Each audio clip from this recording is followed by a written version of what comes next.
I guess I am finally live streaming. And hold on one second. I just realized that I did not want to hear my own voice the same time I'm trying to do the edits. So I need to go into OBS and change that setting real quick. So I want to do monitor off. And we'll close. And matter of fact, yeah, I think that's good. I'm not 100% sure that everything is. I was pretty sure I said monitor off. Maybe I put the wrong one.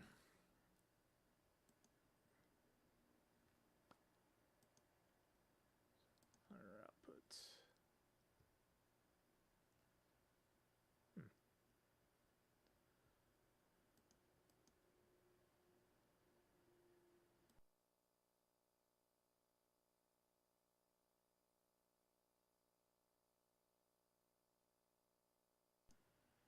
Test, test, test. And I can still see it. So my audio is good. Sorry for the bit of delay. I was having some technical issues with my Vlogtober, which is day 3 today. I'm doing Vlogtober, which is I shoot every day for the month of October. And right now I'm just shooting various things. I have 5 days planned. Today is something called Edit With Me, where I take a project that's in LumaFusion, or that I'm going to be editing in LumaFusion, and I just do a basic edit from start to finish. And sometimes talk about it, sometimes not, because once you set it up, there's not much reason to continue talking, because we'll have already told you what I'm doing. So you could just follow along. Put it on as background noise because that's always nice too. The tools I'm using today, since this is Vlogtober and my name is Don, and this is the Stream Bigger. The Stream Bigger Studio. I could put this over here. Go like this. Pow. There we go. Online video podcasting. Still learning. Get my corgi here.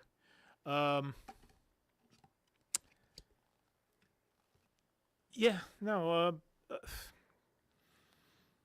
Getting to today 3 has taken me probably 90 minutes to get everything set up and ready.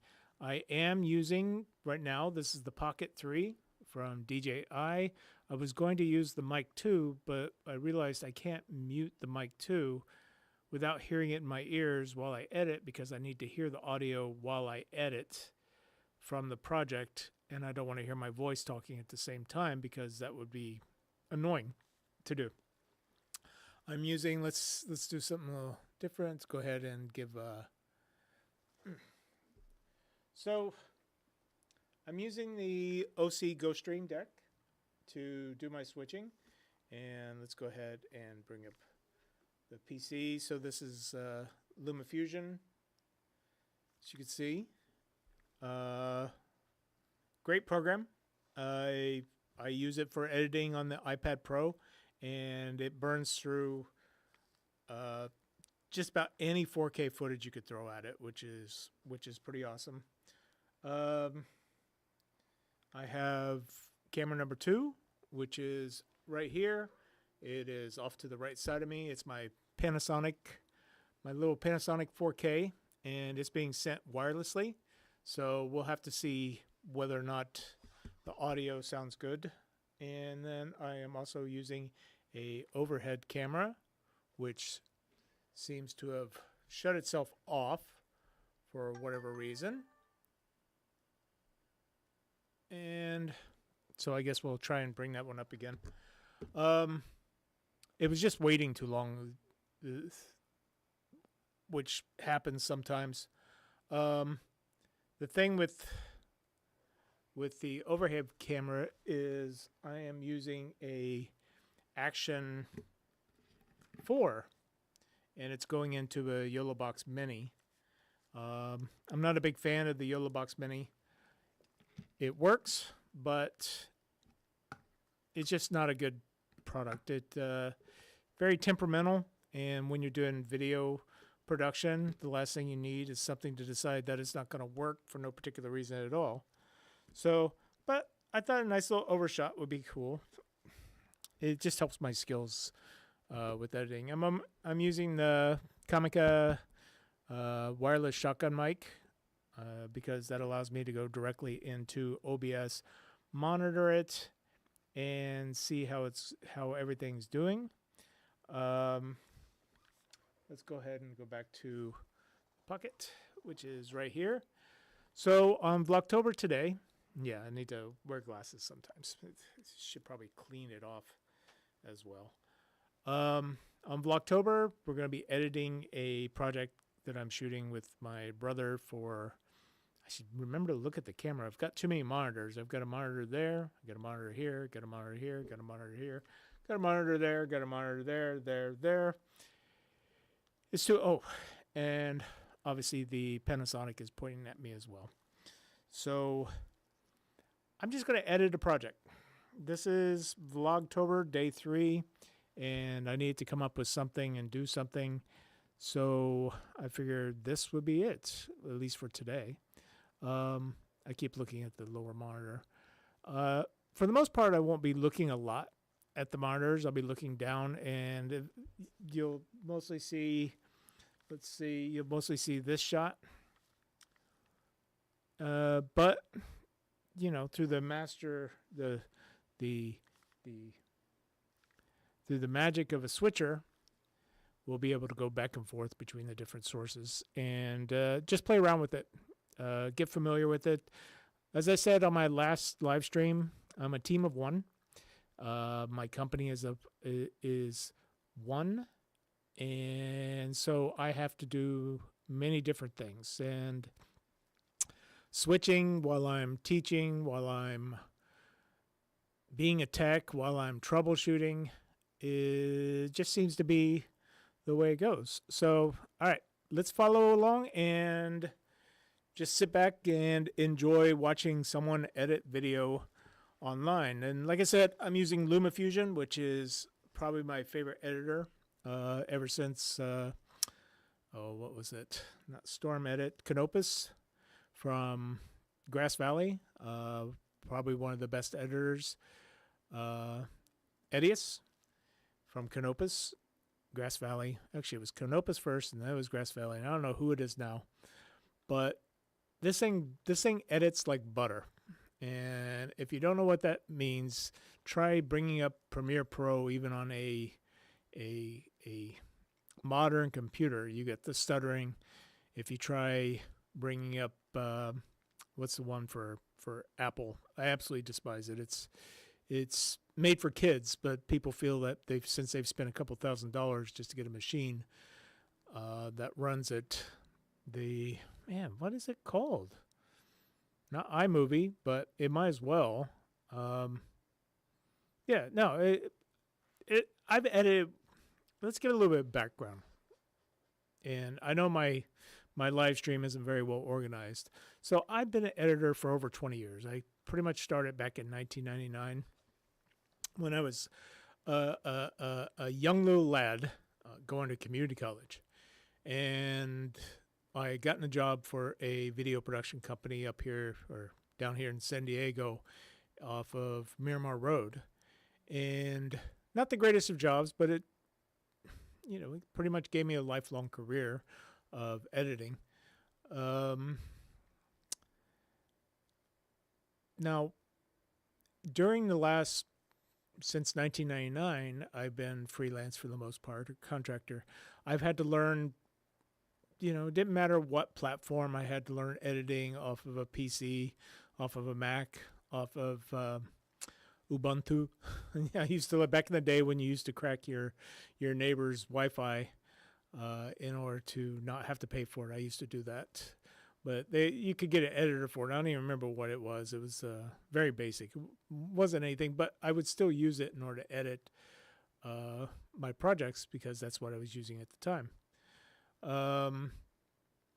To me, I don't see any difference in any of the editors. And if it doesn't play back when I want it, how I want it, such as LumaFusion, which you can have multiple tracks of 4K footage, audio filters, uh, uh, color correction, and stuff like that, and it'll still smoothly play back. And that wins out over everything else. Also, it's a one-time fee, but I don't mind upgrading or paying for their add-ons because they are always super useful, such as audio syncing and that kind of stuff.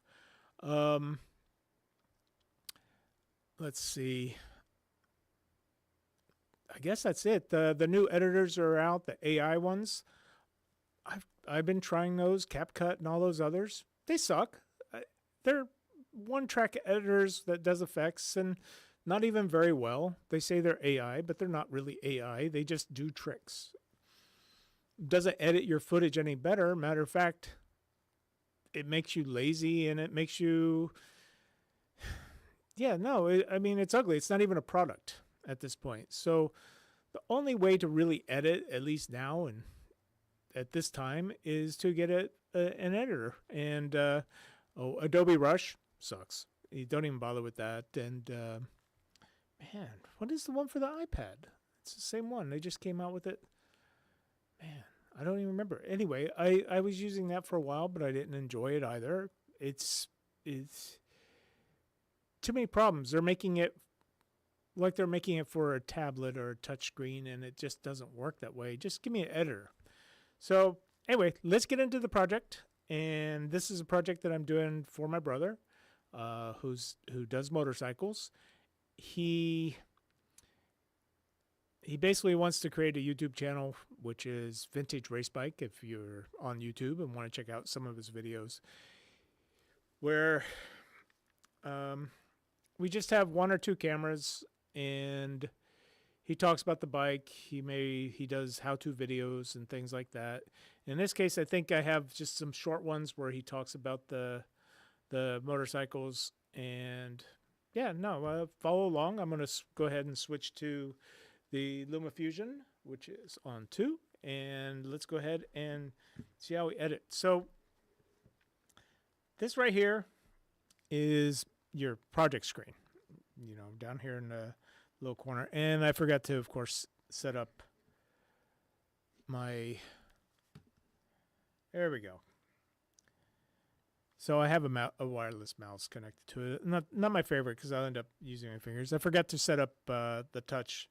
But if you're watching me edit videos in LumaFusion, you're either interested in how to do it or will be doing it or already know how to do it. So we're just going to go ahead and create a new project. And I guess we shall name that project. Usually I've been naming them the name of the bike, but in this case I don't remember the bike because I filmed these a couple of weeks ago, and I'm just now today getting around to doing it. So let's see, let's go 001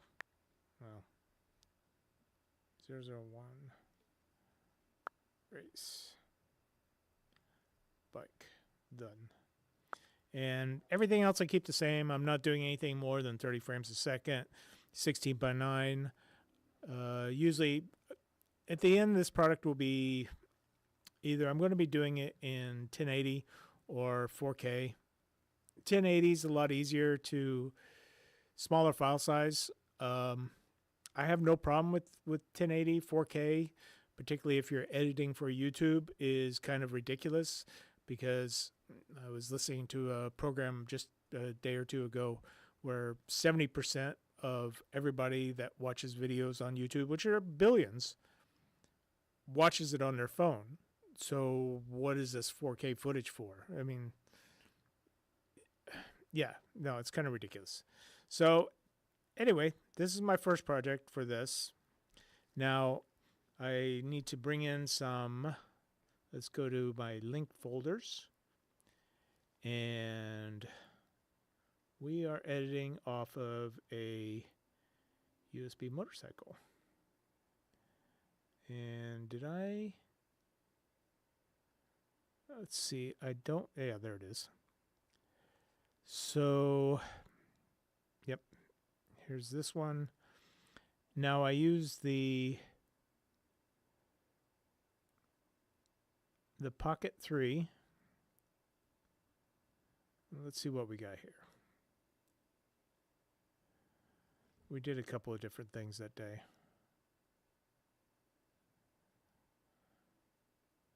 Honestly, I don't remember that at all.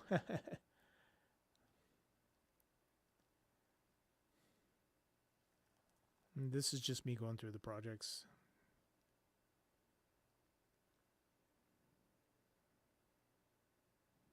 Yeah, that might be a good one. Let's see. Did we do it twice? No.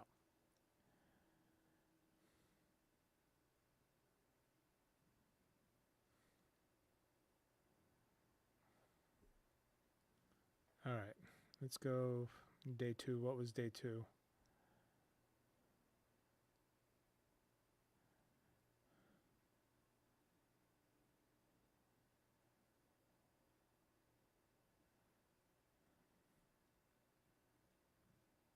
I guess we'll keep to day 1.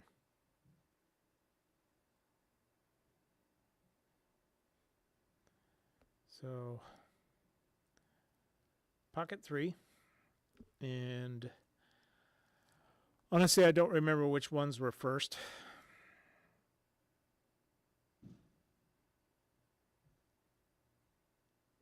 Okay.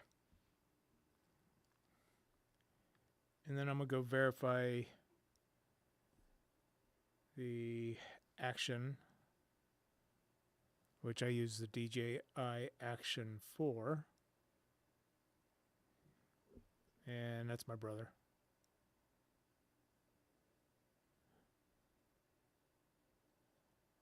Okay. There we go. So I need to sync the audio for this. For this because I use the mic 2 to record everything to the Pocket. And so I have 2 cameras, Pocket 3, Action 4, that need to be synced up. Now, luckily, this particular product has a really great, let's go ahead and I want to go to 3. I'm pretty much just playing with these cameras, getting used to switch back and forth. As you can see, my audio is still good right there, and I hope you can hear the audio here. Let's see. Yep, there it is. So that's the back camera. I don't have to worry about audio. But what I need to do is I need to sync it up, and LumaFusion has a really great plugin that they sell to do this, and it does it great. It does a good job. So let's go ahead and go back to our timeline. Multicam container. We're going to synchronize things, hit the synchronize button.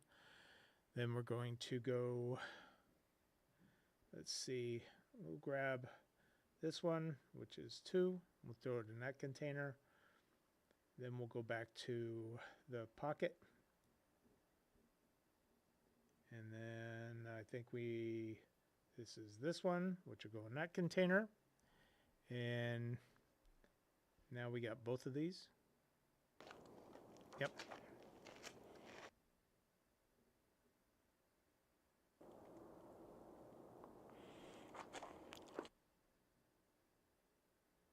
Awesomeness. This is a 2000. Okay. And what I like to do is I like to go ahead and take my audio track again, separate it from the video. It just makes it easier to edit because it's on its own. Pop it in there, and then I'm going to go ahead and press to sync. I'm going to do it automatic because, I don't know, I'm lazy. It's been pretty spot on since I started doing that, and that should take a moment. Now, while that's working, let's go ahead and do a nice overhead shot. So, yeah, no, I like this. And then I still have, I'm using, for my streaming software, I'm using OBS. I hate this mat. It's sticky for whatever reason. I got this at Michael's. I need to change it, so don't worry about it. got to do something a little bit better about my microphone. Now that I'm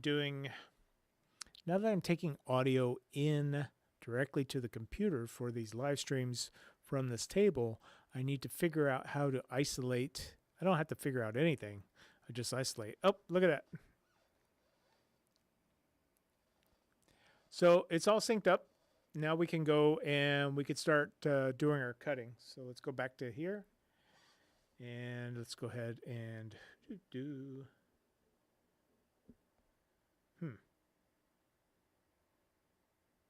Seat and rear side.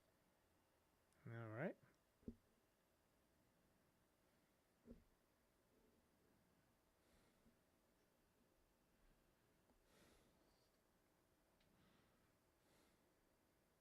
Came out. The 610 was basically a big I need to desert EQ it a sled. little bit. It's They not bad. stiffened up. So let's go ahead and go to the switcher so that way we can go back and forth between the two, our two sources. So this is the switcher, basic 2-camera switching back and forth. You can have more cameras than this. I don't exactly remember how many. In this case, for my brother, I usually won't ever do anything more than 2. And, you know, pretty much the switching is, let me go ahead and find out where I need to start at. Bum, bum, bum. Okay. Yeah, your breathe's kind of heavy. You ready? Clap again. I'm going to go ahead and switch to the back camera so that way it gives me some indication of what I'm going to do. Where it is, then clap. 2000 Husqvarna 610 Supermoto.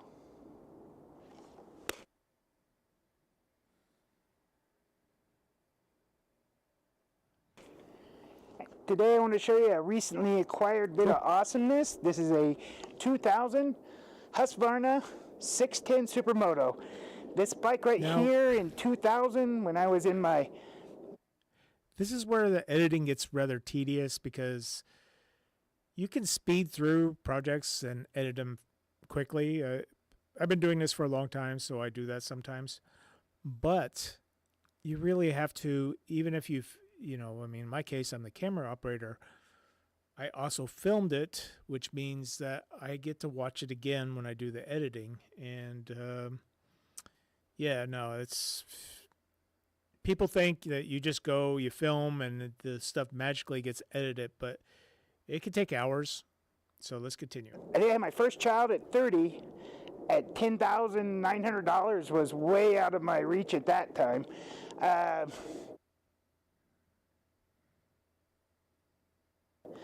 In this shape, it's pretty affordable. It's one of the first real true supermotos. It's kind of started with the Duke, the KTM Duke. And then everybody started making them bore. This was basically Husqvarna's TE610, and the motor has been around for about 10 years before this came out. The 610 was basically a big desert sled. They stiffened up the suspension, threw some 17-inch tires on it, wheels on it, and it's a monster. It's about 320 pounds. It's probably 45 to 50 rear wheel horse. On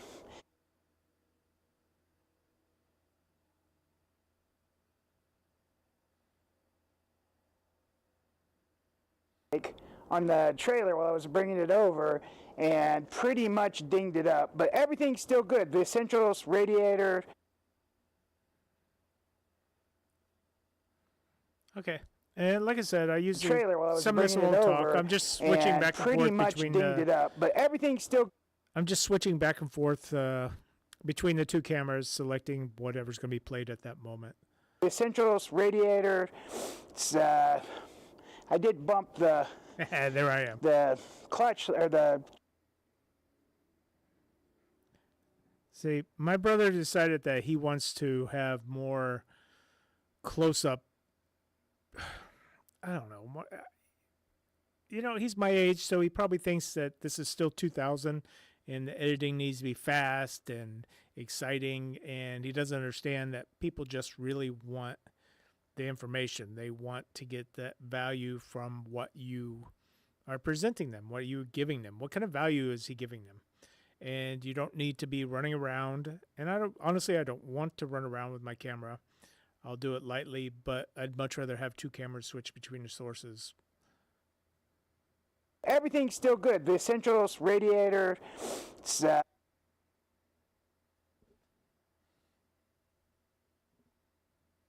I did bump the clutch or the choke lever there a little bit too much, but it should come back together.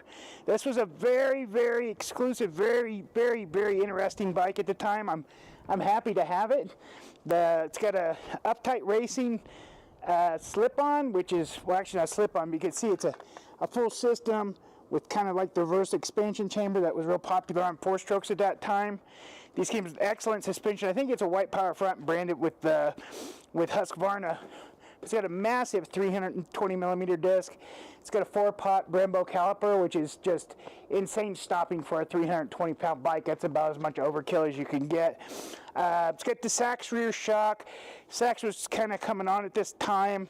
You see them now on a lot of the late model Ducatis and stuff like that. They're definitely with my good brother's shock. breathing? This one's got 21,000 miles on it. I'll probably just put it back on the street. I'm missing the seat, which means I'll have to eBay out this seat and rear side covers. I've got the front side covers, but for the price, it was pretty complete. And you figure after I repair everything that needs to be repaired, I'll probably put it into the shed at just under $2,000, including the purchase price, which is insane. Now, the difference between this and, say, a Husqvarna 701 or the KTM Duke 690, they're like 75, 80 horsepower at the rear wheel, maybe 70. Are they better bikes? Yeah, but $13,000 against a couple grand, I'm too cheap not to. So we'll get around to doing it, and I'll update a new video once we get it back on the road. I'll probably do a compression test and basically see if I need rings or anything like that. And I don't know what I was doing with the camera when there. it comes. I'll probably lose the air.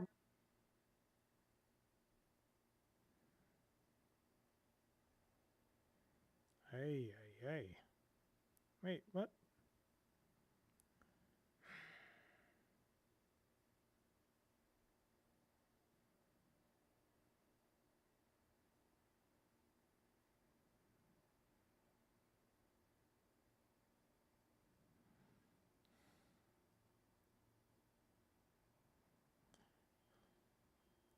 There is one thing I miss about this editor. It needs to have audio scrubbing. That's one of the ways that I use to edit and to be able to tell when I should make a cut. And particularly in let's go back to here. Particularly in a edit like this where I already know what the footage is, I almost don't need to see what I'm editing. Hearing it is way more important because I'm looking to make cuts at certain points. Granted, I'm also looking to make sure that the camera is not shaking around and not moving in the right direction, that kind of stuff. But when it comes to audio scrubbing, like with this, in this video, I should be able to hear when I'm ready to go out just by scrubbing. And yeah, it's a feature that I would like to have. It's not necessary, not at all, but you know, it would be nice. So let's go ahead and continue. On the street, I'm missing the seat, which means I'll have to eBay out this seat. And rear side covers 80 horsepower at the rear wheel, maybe 70. Are they better bikes? Yeah, but $13,000 against a couple grand, I'm too cheap not to. So we'll get around to doing it, and I'll update a new video once we get it back on the road. I'll probably do a compression test and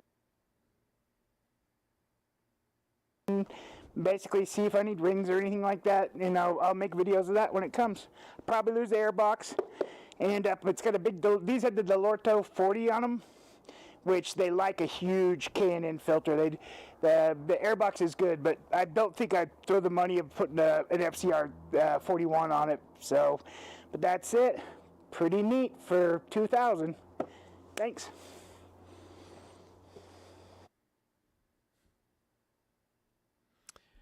My brother has no idea how to get out of his scene.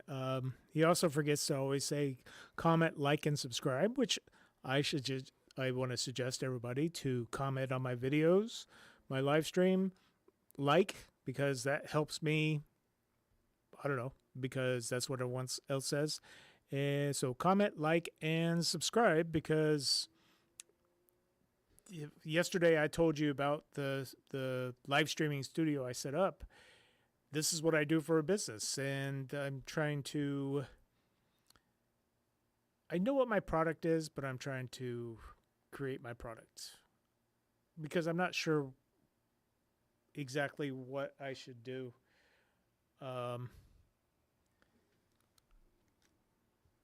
Where best to spend my time when it comes to recording these live streams. Is it best to do, there's a genre of videos of 40 years and up. You have to get on YouTube, it's the right time, yada yada, or reaction videos. Whatever one will bring in revenue, money, is clearly the way I'm going. This editing, there's only a certain number of people out there that are interested in editing, so this will never be popular. For me, this is just content that I can create. I gotta edit anyway. It's here, and so let's finish up this project so that way we can end this live stream and I can get these out, because my brother's been waiting for about a month for these.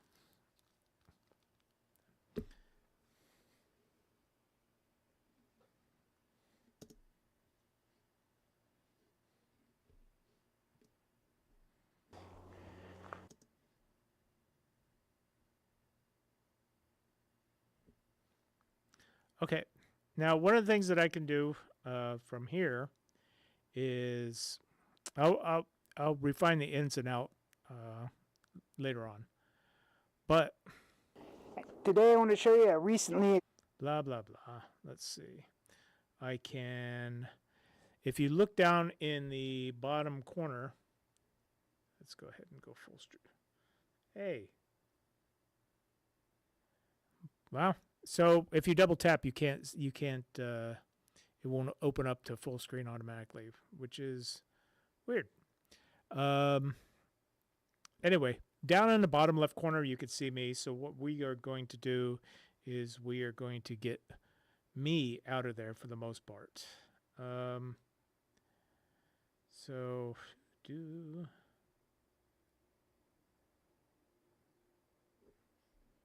let's go ahead and close this. And you can see our timeline now and the edits. Everything's coming together. And we need to cut. Let's go ahead and cut first. Get rid of some stuff. Today I want to show you. Okay. So if you look at the waveform, I use that a lot to edit, which, everybody, there's no reason why you would not be using this. So let's go ahead and we cut. Now, I need to cut that as well. Hey.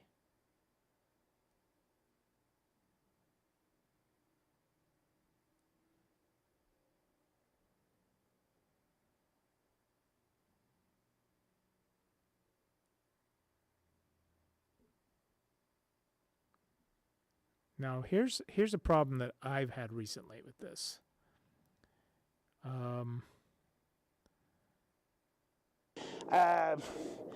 In this shape, it's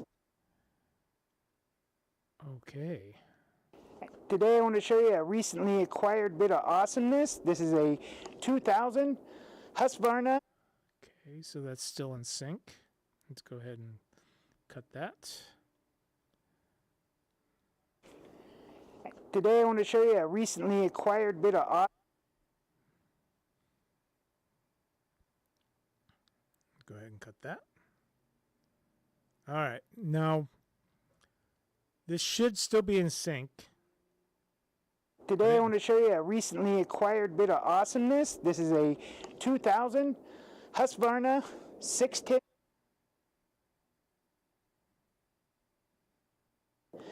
In this shape, it's pretty affordable. I'm just verifying it's one of the first real true supermotos.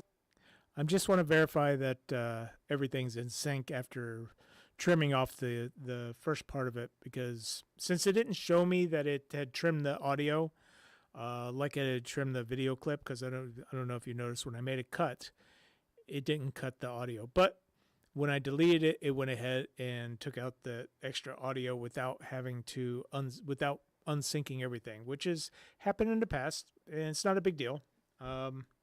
So it looks good. Started with the Duke. Let's go to the end. Sorry. I was looking at myself. Okay, here he goes. He's going to walk out. And man, he's got some serious breathing problems going on there. Okay, so I'm going to get rid of the rest of it. All right. As I said, this is a very simple edit. It's back and forth, nothing major. Let's go ahead and get me out of there, though. So I'm going to go ahead, double tap. Now, I don't want to open up the synchronizer or switcher, but what I do want to do is open up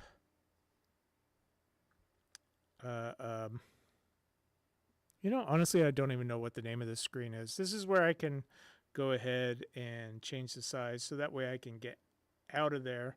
Now, I record everything in 4K because I know that I'm going to be doing some zooming in and that kind of stuff. So that way I don't lose any quality. And now, of course, you can see I'm out of there. In this shape, it's Sadly, pretty affordable. It's one of the first real 320 millimeter. So I wasn't. Let me say, when I was doing this particular shoot, my brother was so late on everything, and he lives up in Carson City, and I live in San Diego, so that's a 10-hour drive. He didn't have anything prepared, so when I went into the shoot, I wasn't that interested in shooting. I think I got up there on Thursday night because I knew he wouldn't be ready, and we didn't start shooting. We shot maybe, I think, 4 of them on Saturday, and they're no more than 2 to 4 minutes long, period. So I was a little pissed. So as you can see with the quality between the two cameras, I didn't bother. I just left everything on automatic, and that means that the pocket is, you know, they don't match up like they did before. And I need to not do that. I need to make sure that I have everything together because I don't want to just throw out stuff. And I don't want to go through the time of and hassle of setting up a second camera, syncing it, and then realizing that the footage sucks on one of the cameras because I just was kind of upset that he was taking forever because I got up there Thursday. He didn't have things. Well, we're doing this outside and not in his shop because he didn't clean his shop. And even Saturday, he didn't clean his shop. So every day it was him telling me that he was going to take care of it and we would be able to do our stuff. And it didn't happen. So we're outside. And that's probably part why I'm also not, why I didn't edit this right away. Anyway, back to the edit. I need to remember to continue looking. I've got too many monitors. Let's see. So let's go back here. So first I want to get me out of all these. So we go back here. Let me increase our size. Go ahead and center it a little bit. And out.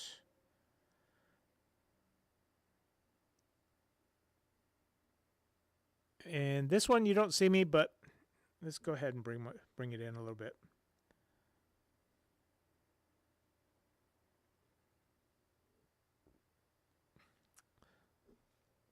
So back in the day, I told you about I used to use, my favorite software was Edius from Canopus or Grass Valley. And, you know, they had the same kind. You can manipulate the image and in X on the X and Y axis, but they also had a Z axis. So you can actually, you know, there was 3 dimensions here, and you could tilt it and rotate it and put a shadow. And I wish this had that same simple feature. And this was 20 years ago. You know, that software was definitely ahead of its time, particularly compared to Adobe Premiere. So let's continue. Let's see what we got. Okay, there we go. So I can make these duller or these brighter. I'm not sure which to do. I guess a little bit brighter. You can see, bum, bum. Okay, let's see what we got. So we're going to do a little bit of color, a little bit of correction. So let's just increase the brightness, increase the contrast a little bit.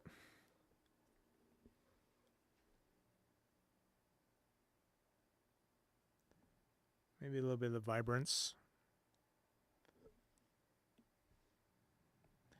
Now, I'm not looking for perfection here.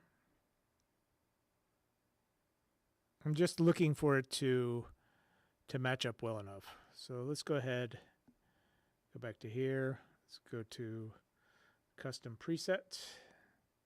Not a custom preset. We're actually not going to, we're going to just give it a little bit of that and a little bit of vibrance. And I think that might do it.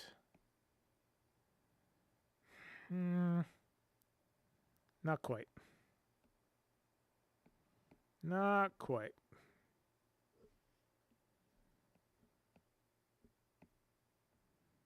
But I don't want this thing to be 2 hours. So let's go ahead. I'm going to go ahead and delete that. And we'll go ahead and delete this one too.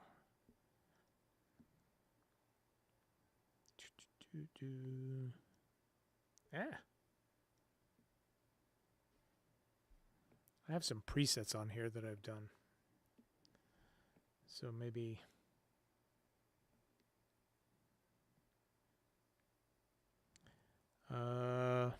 original vibrance, extra U with contrast. Hey, that actually might have worked. A little bit better.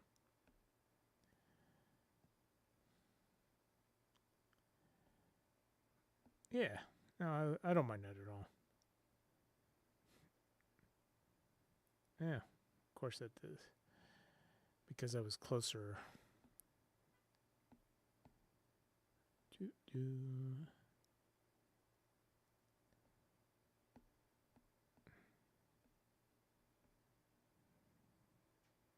Oh. So it pretty much added it to all of them. I didn't know that. So I thought I had to add it individually. Like this. Let's go ahead. I want to go back here and we'll go ahead and take that off.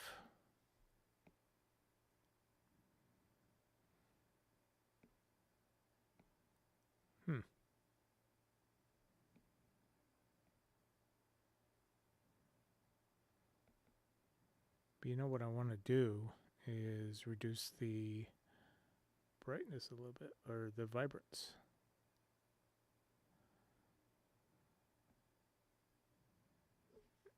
And I chose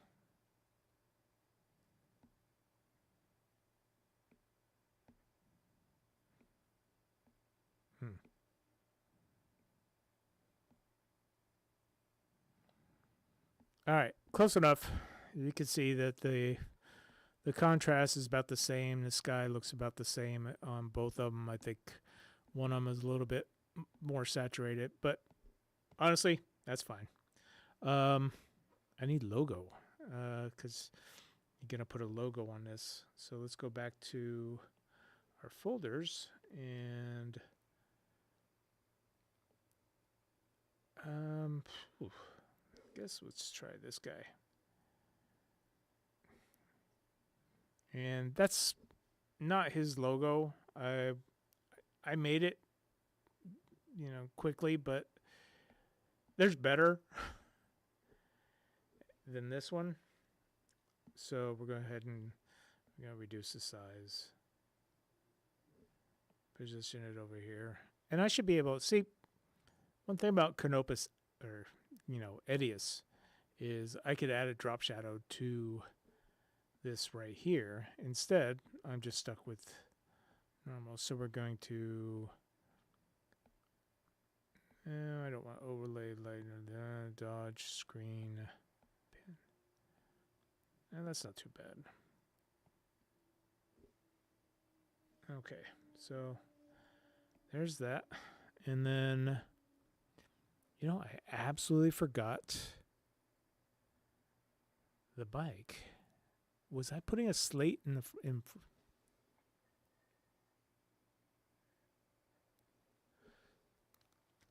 So let's take this off. Oh, it's getting hot in here. So I made some videos already for his channel. I absolutely don't remember if I was putting a slate at the beginning with the name of the bike. I don't think so. I think I was just putting the name in the thumbnail. So I'm gonna go ahead and just keep it that way. We'll keep it simple because this is pretty much coming to an end. We'll throw some audio filters. We'll EQ it a little bit so we can make it sound a little richer, and throw in a couple of fade outs. So let's go. Let's finish this up.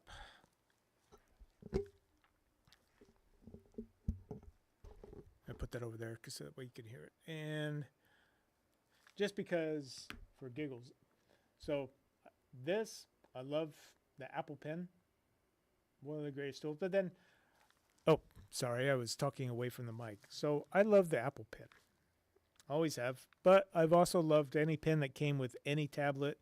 I was using Wacom tablets 20 years ago, and I would never use anything any other way, particularly when it comes to the iPad. So, okay, let's finish this up.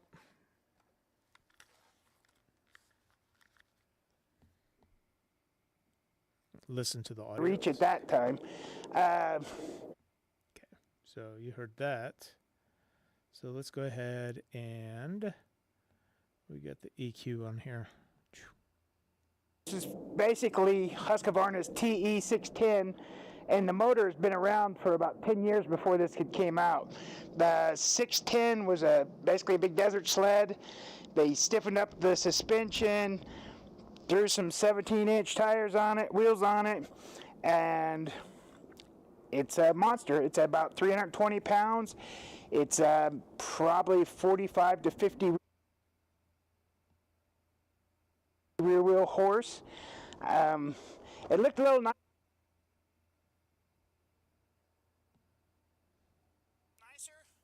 nicer. No. Okay, just to let you know, I'm not a big fan of doing audio. Not at all. I think it's quite tedious. strap brake. So if I can figure out, I know this one is going to work. I was just on there. On the trailer while I was bringing it over, and pretty much dinged it up, but everything's still good. The essentials, radiator, I did bump the clutch or the choke lever there a little bit too much, but it should come back together.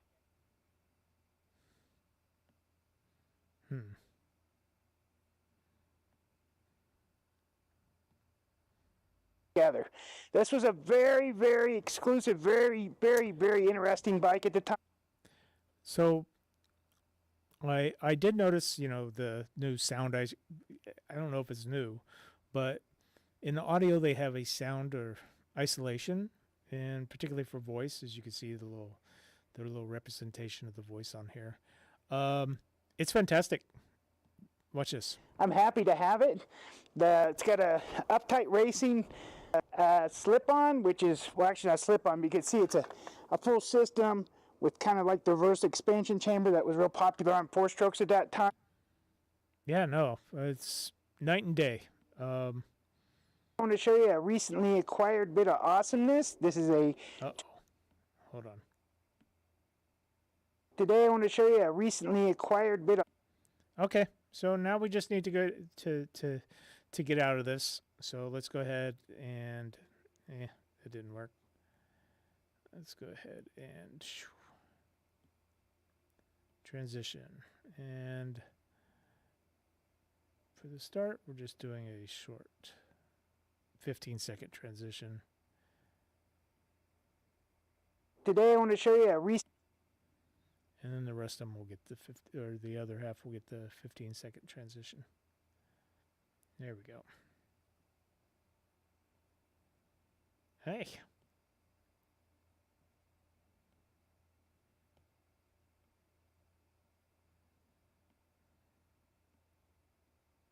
Today I want to show you a recently acquired...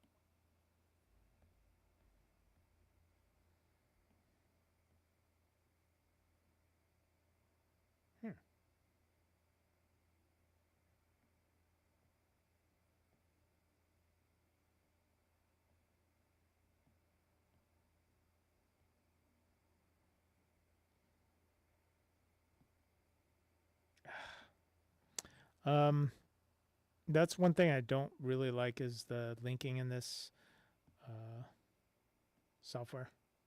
Today I want to show you a recently acquired bit of awesomeness. I just want to verify that everything's still synced. In this shape, it's pretty affordable. It's one of the first real true supermoto. Okay, and let's go ahead and put back on the dissolver. Let's see, transition.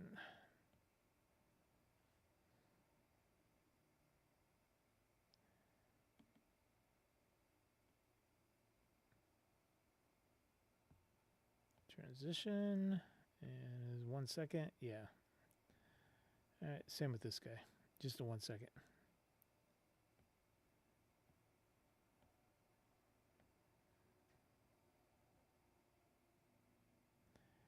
And back to the front.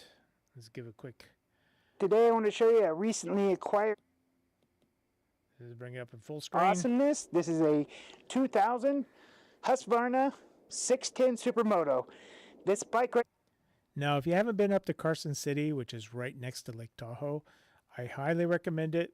It's worth a road trip. The number of national parks that are around there are fantastic. The scenery is fantastic.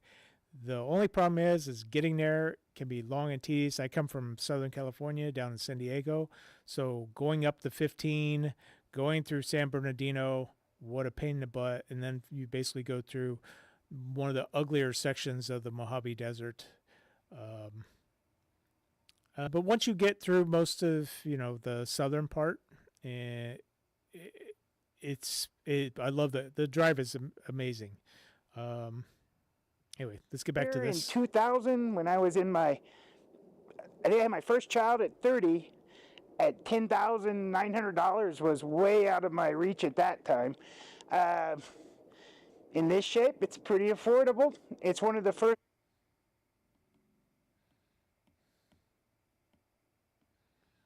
Comment, 2000. like, and subscribe. Thanks.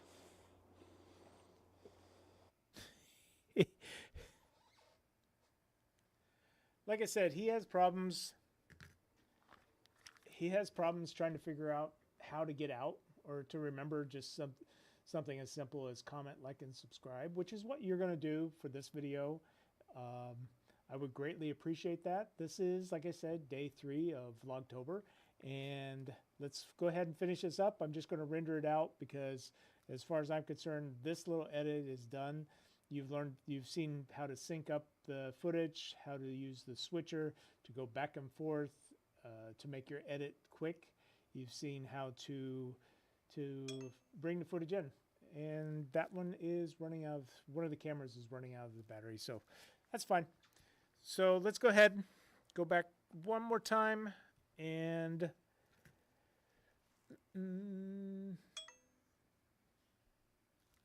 let's see.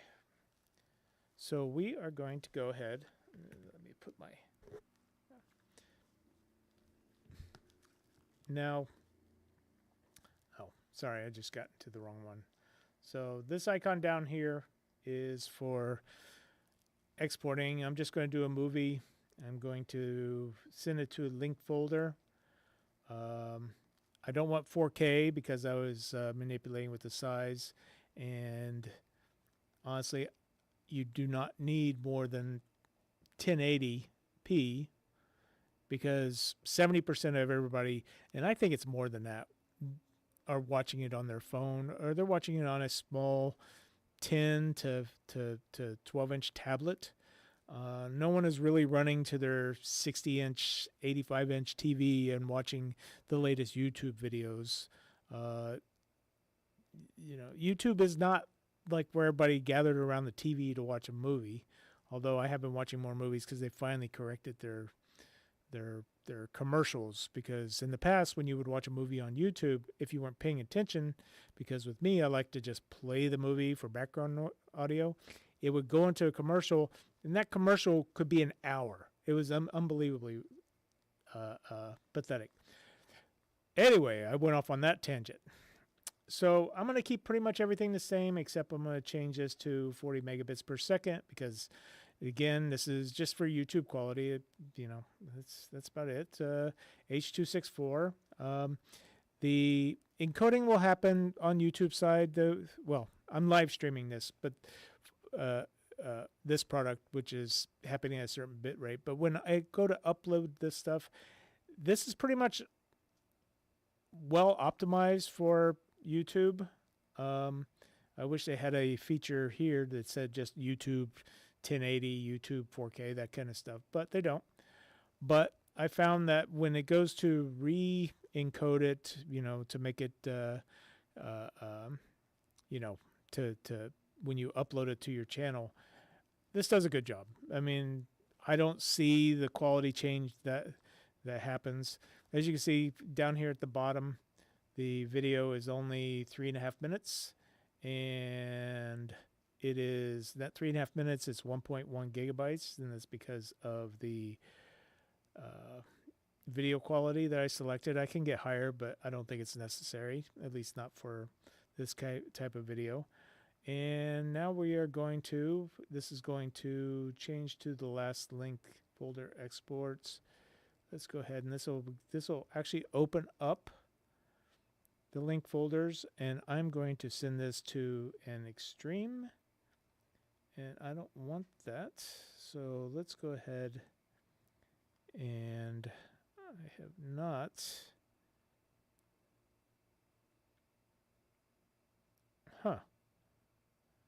okay, so I guess I'm going to do this, and let's go ahead and create a new folder. So October, let's do 001 race bike viz. I mean, it's fine. So this is in, well, shoot, link folder 001 race bike vids.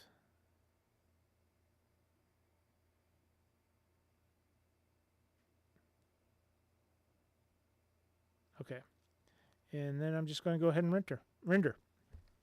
And it shouldn't take long because it's just outputting to 1080. And on the iPad, this has the M1 processor, so it's still pretty quick. So that's it for this video. Obviously, there's other things that would help that I need to do in order to complete this particular, these projects, such as making the thumbnails, uploading it, and eventually I'll do that. I'll make videos just devoted to that. I have probably 7 of these that I can do, and so this week I'll continue to edit them. As you can see, this didn't take too long. I'm not sure the time. It's this probably took me maybe an hour of live stream, a little bit more. So comment, like, and subscribe. This is LumaFusion, editing on LumaFusion using the iPad. And let me just go back to this, and you can see that we're getting closer. Let's go ahead and go to this one because I love my Panasonic. I had to put it in here. This thing is being sent wirelessly to the... I should actually remember I have a mic here that's a shotgun, so I need to have it close to me. So this is the Panasonic camera. It has the Shimbal wireless transmitter, HDMI transmitter. It works great. As you can see, it's right here. Up here, you can see here's my OBS.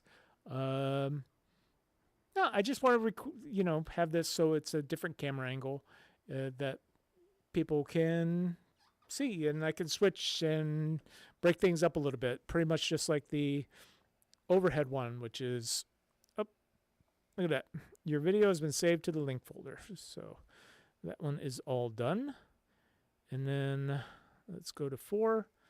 And then, I have my overhead camera, which I guess I could do reviews, just to let people know. If you're a hiker, because I am a avid hiker, and you have the Pocket 3, which is the DJI Pocket 3, which is absolutely fantastic quality, but you hike 20 miles, and you can't just throw that in a backpack. And I don't care about the cases that are available for it that just snap on to the top. You can't throw the Pocket 3 with one of those flimsy cases into your backpack, hike 20 miles, with an elevation gain of 5,000 feet, and expect the Pocket to come out alive. So this case is perfect, and I'll do a review for it later. So if you get the Pocket 3 and you're an avid hiker, go ahead and get this, because it is absolutely fantastic. Look at that. And the Pocket just goes right in there, and you can drop it in your backpack. You don't have to worry about it getting wet. If it rains, you don't have to worry about it breaking if something heavy gets on it, like your stove. I love it. So I got to remember to stop touching the mic like that. So I hope you enjoyed this. Like, comment, and subscribe. I'll be back again either later on today, or probably not today, because, one of the faults of the studio is that it is, at this time of day, the sun starts moving in the direction, and it's like any other office complex. The windows, all one side of it, I have them blocked off, but it's like it gets to be a little hot box in here. So I try and do my video production in the morning or in the evening. For the most part, it stays nice. It is San Diego, and we have nice weather for most of the day. So comment, like, and subscribe, and we're out of here until tomorrow. And thank you for joining me, Don Smith, at the Stream Bigger Studios in San Diego, California. And we are out of here until tomorrow, and I'll see you on Vlogtober Day 4.